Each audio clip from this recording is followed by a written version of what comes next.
يا أيها الذين آمنوا أطيعوا الله وأطيعوا الرسول وأولي الأمر منكم فإن تنازعتم في شيء فردوه إلى الله إن كنتم تؤمنون بالله واليوم الآخر ذلك خير وأحسن تأويلا.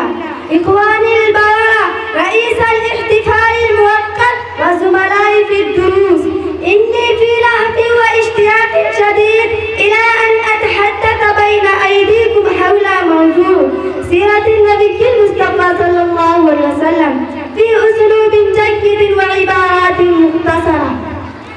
فالرجاء منكم جميعا أن تستمعوا إلى قدوتي.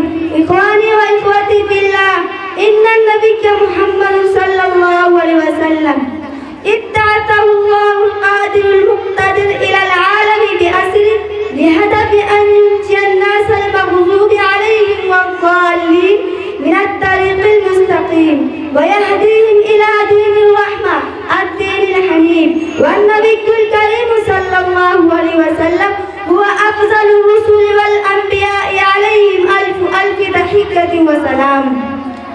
تولد نبينا وحبيبنا محمد صلى الله عليه وسلم في مكة المكرمة الواقعة بالحجاز في سنة 570 بعد المسيح، وكان والداه ينتسبان إلى بني هاشم من قبيلة قريش، وهي أفضل قبائل الموطن والمسكن في المأكل والمشرب في الرؤية والفكرة. ارتحل والده عبد الله بن عبد المطلب في ذمة الرحمن، والنبي صلى الله عليه وسلم كان في بطن أمه الحنون آمنة بنت وهب.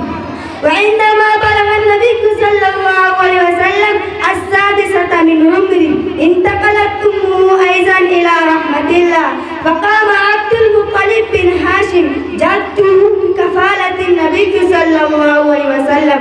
ولما بلغ 8 أعوام من سنه انتقل جده عبد المطلب أيضا إلى رحمة الله، فكفله عم النبي الكريم أبو طالب.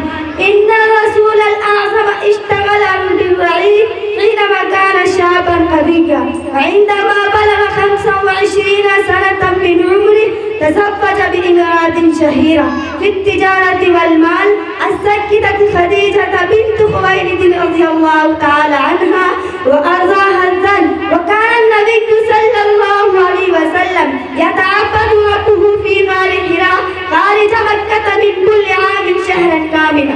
أنزل الله تعالى الوحي على قلب حبيبه في حراء وسنه كامل، وكان ذلك في ليلة القدر التي خير من 1000 شهر، كما يقول الله جل ذكره على شانه في سورة القدر. أعوذ بالله من الشيطان الرجيم.